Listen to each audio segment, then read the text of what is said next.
Hello students, welcome back to our channel. I hope you all are doing well. So आज का जो हमारा topic है वो है रॉकेट प्रोपल्शन। रॉकेट के बारे में जानते हैं। आज एक इंटरेस्टिंग टॉपिक है कि रॉकेट किस तरह से लिफ्ट करता है और किस तरह से स्पेस के अंदर जाता है सैटेलाइट्स को लेकर। ये एक इंटरेस्टिंग टॉपिक है, तो इस वीडियो को आखिर तक देखें ताकि जितने भी आपके क्वेश्चन हैं रॉकेट के हवाले से वो सारे क्लियर हो जाएँ। तो सबसे पहले स्टार्ट करते हैं रॉकेट प्रोपल्शन के बारे में। तो सबसे पहले प्रोपल्शन का मीनिंग बता देता हूँ आपको। प्रोपल्शन जो लफ्ज़ है वो हमारे पास दो लैटिन वर्ड से निकला है। टू लैटिन वर्ड्स हैं हमारे पास, जिसका प्रोपल्शन का मीनिंग आता है हमारे पास। तो एक लफ्ज़ है हमारे पास प्रो और दूसरा है हमारे पास पेलर। पेलर प्रो का मतलब होता है फॉरवर्ड, जबकि हमारे पास जो पेलर है उसका मतलब होता है टू ड्राइव, यानी किसी चीज़ को ड्राइव करना आगे की तरफ, उसको हम प्रोपल्शन कहते हैं। कि दो लैटिन वर्ड से निकला है। अब क्योंकि यहाँ पर रॉकेट प्रोपल्शन है तो यहाँ से आपने समझ लेना है कि रानी रॉकेट को हम फॉरवर्ड डायरेक्शन में किस तरह से ड्राइव कर सकते हैं, किस तरह से लिफ्ट कर सकते हैं, उसके बारे में है। तो रॉकेट प्रोपल्शन का मतलब यूँ है कि हम किस तरह से रॉकेट को लिफ्ट करते हैं, किस तरह से फॉरवर्ड डायरेक्शन के अंदर मूव करवाते हैं। तो ये दो लैटिन वर्ड से निकला है। प्रो मतलब फॉरवर्ड और पैलर मतलब टू ड्राइव। उसके बाद हम बात करते हैं रॉकेट प्रोपल्शन के बेसिक प्रिंसिपल की तरफ। तो प्रिंसिपल अगर आपको बताऊं मैं रॉकेट का, तो प्रिंसिपल आपको पता होना चाहिए रॉकेट का। वो दो हमारे पास लॉस के ऊपर काम करता है। एक है हमारे पास law of conservation of momentum और दूसरा है हमारे पास न्यूटन थर्ड लॉ। अब दोनों लॉस को मैं डिफाइन करूंगा और आपको बताऊंगा कि किस तरह से ये दो लॉस पर डिपेंड करता है। सबसे पहले यहां पर मैं लिख के आपको बता देता हूं law of conservation of momentum. Law of conservation में शॉर्ट फॉर्म में लिखता हूं कंजर्वेशन ऑफ मोमेंटम। और दूसरा जो जिस लॉ पर ये डिपेंड करता है, इसका प्रिंसिपल है जिस पर ये मूव करता है फॉरवर्ड यानी स्पेस के अंदर जाता है, वो है हमारे पास न्यूटन थर्ड लॉ। अब सबसे पहले हम बात करते हैं कि रॉकेट का जो हमारे पास स्ट्रक्चर है उसके अंदर क्या क्या चीज़ें आती हैं। तो सबसे पहले यहाँ पर मैं एक रॉकेट की आपके लिए डायग्राम ड्रॉ कर लेता हूँ, जिससे आपको यानी ज़्यादा अच्छे तरीके से समझ आ जाएगी। तो रॉकेट का कुछ स्ट्रक्चर इस तरह से है। ये सिर्फ मैं इमेजिनरी तौर पर ड्रॉ कर रहा हूँ ताकि आपको अच्छे तरीके से समझ आ जाए। तो रॉकेट हमारा कुछ इस तरह से होता है। ये इसकी बॉडी होती है रॉकेट की, और नीचे से ये रे होता है जहाँ से गैसेस जो है नीचे की तरफ यानी डाउनवर्ड मूव करती हैं और निकलती हैं हाई प्रेशर के साथ। ये हमारे पास इसके साथ होते हैं। और ये जो हमारे पास दरमियान वाला हिस्सा होता है, यहाँ पर फ्यूल होता है। और इसके बारे में मैं आपको एक इंटरेस्टिंग फैक्ट बताता हूँ। अब यहाँ पर आप गौर करें तो ये जो नीचे वाला हिस्सा है, बॉटम वाला हिस्सा है ये रॉकेट का, यहाँ से बहुत सारी गैसेस जब फ्यूल बर्न करता है कंबस्टन चैम्बर के अंदर, तो यहाँ से गैसेस नीचे की तरफ मूव करती हैं। और वो गैसेस जो हैं एक मोमेंटम के साथ बाहर निकलती हैं। और ये जब नीचे की तरफ निकलती हैं तो यहाँ पर जो रॉकेट है उसको अप थ्रस्ट मिलता है और वो यानी लिफ्ट कर जाता है स्पेस के अंदर। इस सारी चीज़ की तरफ आते हैं, लेकिन सबसे पहले मैं आपको कंस्ट्रक्शन के बारे में बताता हूं कि रॉकेट की कंस्ट्रक्शन के अंदर कौन कौन सी चीज़ें आती हैं। तो हम यहां पर हेडिंग देंगे कंस्ट्रक्शन। ये साथ में लिख के इसलिए मैं आपको बता रहा हूँ ताकि अगर आप ये लॉन्ग क्वेश्चन आ जाए बोर्ड एग्जाम्स के अंदर तो वहाँ पर भी आप इसको प्रेजेंट कर सकें। क्योंकि असल में जो बोर्ड के पेपर्स होते हैं वहाँ पर एक पेपर को प्रेजेंट करना होता है और वो तरीका भी आना चाहिए। तो सबसे पहले आपने क्या करना है, रॉकेट प्रोपल्शन के अंदर प्रिंसिपल की हेडिंग देकर प्रिंसिपल लिखने हैं, दो लॉस लिखनी है। उसके बाद फिर आप इसकी कंस्ट्रक्शन के ऊपर जाएंगे। तो कंस्ट्रक्शन में सबसे पहले जो हमारे पास आती है वो नोजल आती है।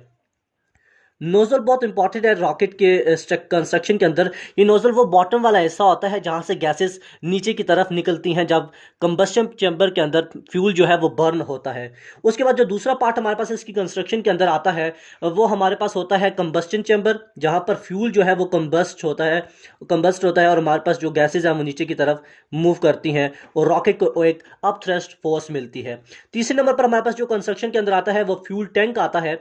फ्यूल टैंक जैसे कि नाम से जाहिर हो रहा है कि इसके अंदर फ्यूल होता है जो रॉकेट को के लिए बहुत ही ज़्यादा ज़रूरी होता है। और इसके बारे में भी एक इंपॉर्टेंट बात आपको बताऊंगा जो एमसीक्यूज़ के अंदर भी पूछते हैं।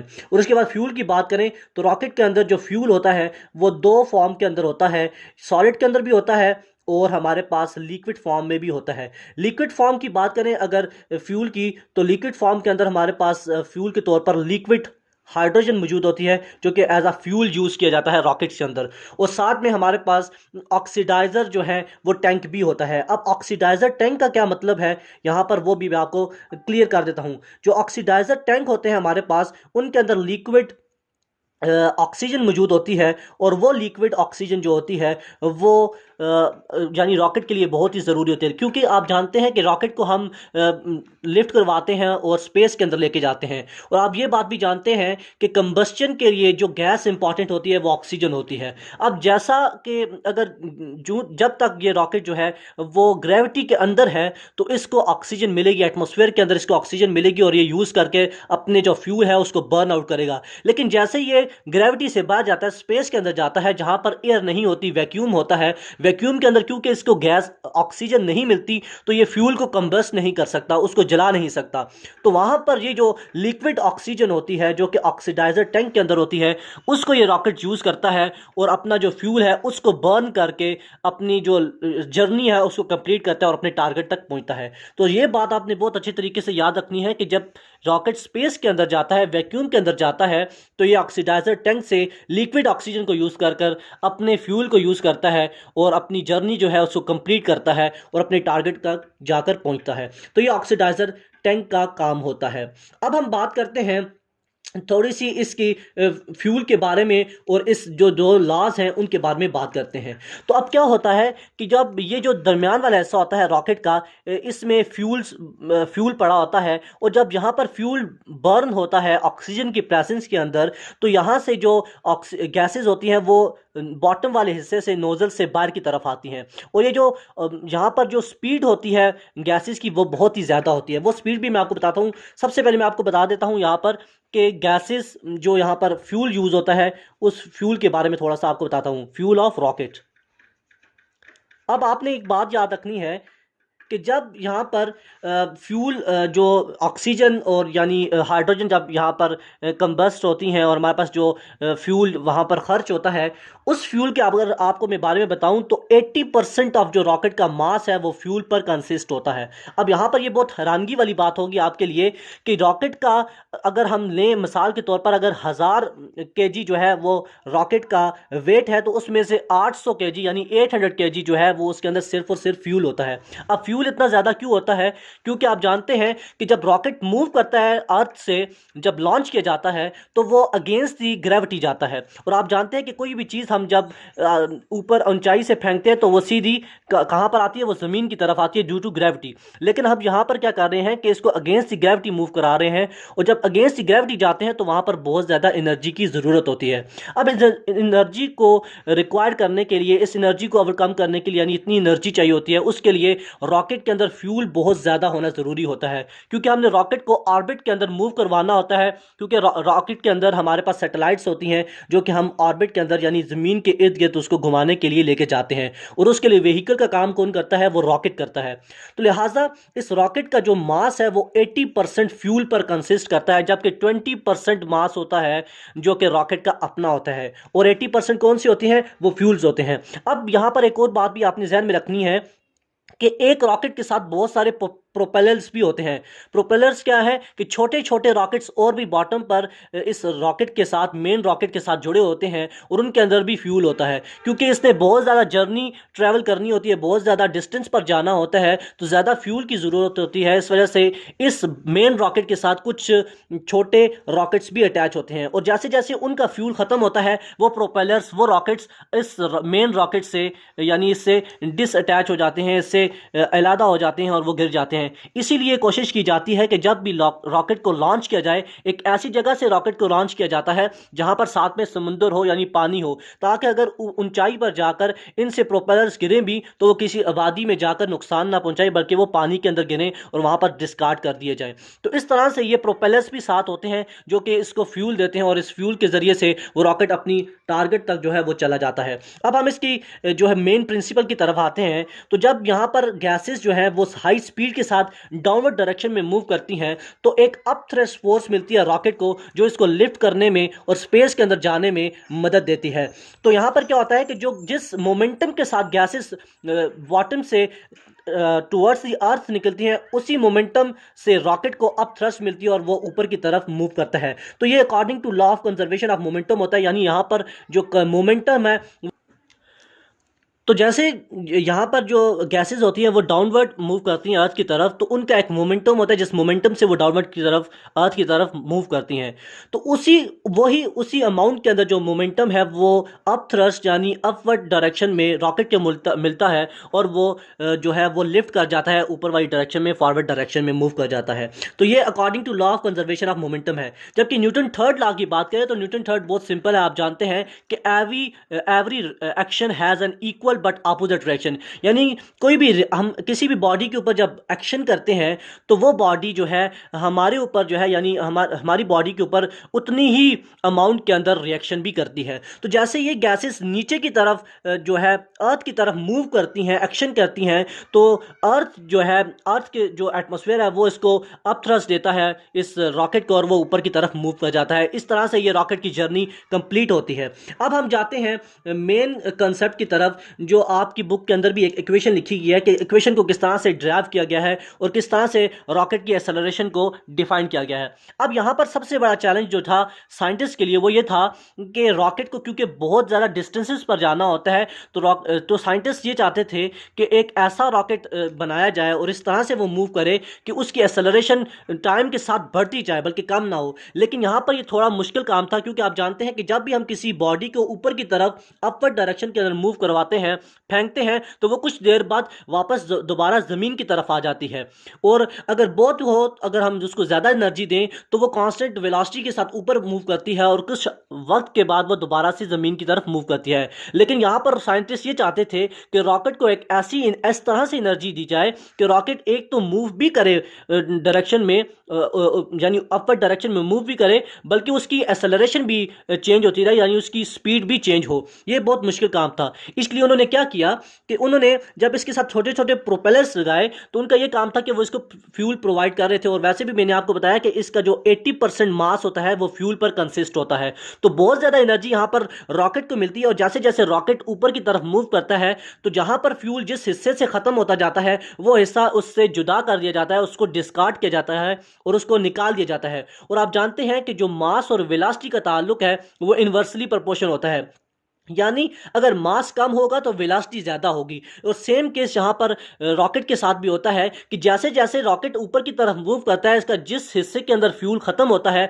वो हिस्सा डिस्कार्ड कर दिया जाता है, वो हिस्सा ख़त्म कर दिया जाता है। तो जो टोटल मास होता है हमारे पास रॉकेट का वो कम होता है। जब टोटल मास रॉकेट का कम होता है तो उसकी स्पीड बढ़ती है, उसको एक्सेलरेशन मिलती है, और उसकी एक्सेलरेशन इस तरह से मिलती है कि वो और ज़्यादा स्पीड के साथ जो है अपवर्ड डायरेक्शन के अंदर मूव करता है। और दूसरी इंपॉर्टेंट बात यह है कि आप बोलेंगे कि जो हिस्सा इसे डिस्कार्ड कर दिया जाता है तो सैटेलाइट्स और जो एस्ट्रोनॉट चाहते हैं वो किस हिस्से के अंदर होते हैं। तो वो मैं आपको बताता चलूं कि जो टॉप मोस्ट हिस्सा होता है रॉकेट का उसके अंदर सैटेलाइट और एस्ट्रोनॉट्स होते हैं, क्योंकि जो बॉटम वाला हिस्सा, जो मिडल वाला हिस्सा होता है उसके अंदर फ्यूल होता है, और जिस तरह से फ्यूल खत्म होता जाता है और प्रोपेलर्स और ये हिस्से जो है डिस्कार्ड होते जाते हैं, और सिर्फ आखिर में जाकर जो सैटेलाइट और एस्ट्रोनॉट्स होते हैं वो रह जाते हैं जो कि अर्थ के इर्द गिर्द ऑर्बिट के अंदर मूव करना स्टार्ट कर देते हैं। तो इस तरह से ये प्रोसेस इनका कंटिन्यू होता रहता है। अब यहाँ पर एक इंटरेस्टिंग फैक्ट भी मैं आपको बता दूं कि 5 स्टेज रॉकेट जो है अब तक डिस्कवर हो चुका है, यानी एक ऐसा रॉकेट तश्कील पा चुका है, एक ऐसा रॉकेट डिस्कवर यानी बना दिया गया है जिसके यानी जो 5 स्टेजेस के अंदर काम करता है, यानी उसके 5 स्टेजेस तक उसको हम डिस्कार्ड कर सकते हैं और वो मूव कर सकता है। अब हम जाते हैं एक इंपॉर्टेंट आपको चीज़ बताता हूं कि जो रेट ऑफ कंबस्शन है फ्यूल का वो कितना है। वो हमारे पास तकरीबन है 10,000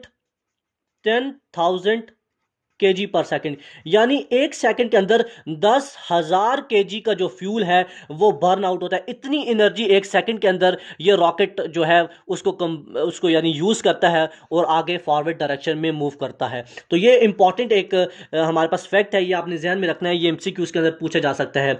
और जो ये यहाँ पर गैसेज जो यहाँ पर बॉटम से निकलती हैं उनकी स्पीड अगर मैं आपको बताऊँ तो वो 4,000 मीटर पर सेकेंड होती है, यानी एक सेकेंड के अंदर वो 400 मीटर जो है डिस्टेंस ट्रैवल करते हैं। ये अगेंस्ट द ग्रेविटी क्योंकि मूव करता है, तो जो ग्रेविटी है उसको ओवरकम करने के लिए इतनी स्पीड के साथ गैसेस निकलती हैं, और इसी मैंने आपको बताया कि न्यूटन थर्ड लॉ के अकॉर्डिंग है, और इतनी ही अमाउंट के अंदर जो है फोर्स, अपथ्रस्ट फोर्स जो है वो रॉकेट के ऊपर लगती है। अब हम जाते हैं वीडियो के आखिरी हिस्से के ऊपर, और हम जो एक्सेलरेशन है रॉकेट की उसको हम यहाँ पर प्रूव करते हैं वो किस तरह से निकली है, क्योंकि आपकी जो बुक है उसके अंदर सिर्फ सिंपली एक इक्वेशन लिख दी गई है, उसको ड्राइव करने का कुछ भी तरीका नहीं बताया, तो वो भी आपको मैं बता देता हूं। तो एक्सेलरेशन की बात करें, एक्सेलरेशन ऑफ रॉकेट, अगर आपका कोई क्वेश्चन हो तो आप कमेंट बॉक्स में पूछ सकते हैं, तो तब तक मैं आपको बता देता हूं कि एक्सेलरेशन ऑफ रॉकेट के बारे में क्या है। तो सबसे पहले मैं आपको बताऊं कि जो स्मॉल एम यहां पर मैंने लिखा है, कुछ अजम्पशन यहां पर हम लेंगे, सपोज करेंगे, वो है हमारे पास mass of gases, mass of gases, जो गैसेस बॉटम से रे से निकलती हैं। और वी आई हम ले लेते हैं इनिशियल वेलोसिटी, जो कि यहाँ पर जीरो होती है। इनिशियल वेलोसिटी की बात करें तो इनिशियल वेलोसिटी वो जीरो हम लेंगे यहाँ पर। इसके अलावा हम बात करें जो फाइनल वेलोसिटी होती है वो हमारे पास, उसकी हम आगे चलकर बात करेंगे फाइनल वेलोसिटी किस तरह से निकलती है। और चेंज इन मोमेंटम की बात करें तो चेंज इन मोमेंटम आप जानते हैं, रेट ऑफ चेंज, या हम सिंपली हम यहाँ पर बात करते हैं चेंज इन मोमेंटम, वो होता है हमारे पास final momentum minus initial momentum.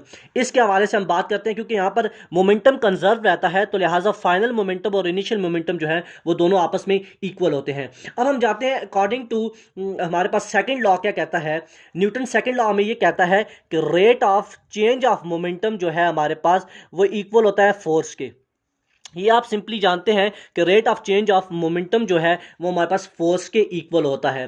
और इसके अलावा हम बात करें तो हमारे पास यहाँ पर जो चेंज ऑफ मोमेंटम है, इसकी अगर हम वैल्यू पुट करें तो चेंज ऑफ मोमेंटम हमारे पास किसके इक्वल आएगा, जो फाइनल मोमेंटम है हमारे पास वो हमारे पास एम मास गैसेस का आएगा, जिसको हम एम प्राइम से शो करते हैं, और वेलोसिटी जो फाइनल वेलोसिटी है वो वी के हम शो कर देते हैं। जबकि क्योंकि जो हमारे पास इनिशियल वेलोसिटी है वो जीरो है, तो लिहाजा एम यहाँ पर इनिशियल वेलोसिटी की वैल्यू जब हम जीरो पुट करेंगे तो ये सारी वैल्यू जीरो हो जाएगी। तो लिहाजा हमारे पास जो चेंज इन मोमेंटम है वो किसके इक्वल आएगा, मास of gases into final velocity के इक्वल आ जाएगा। तो यहाँ पर आपने समझ लेना है ये चीज़।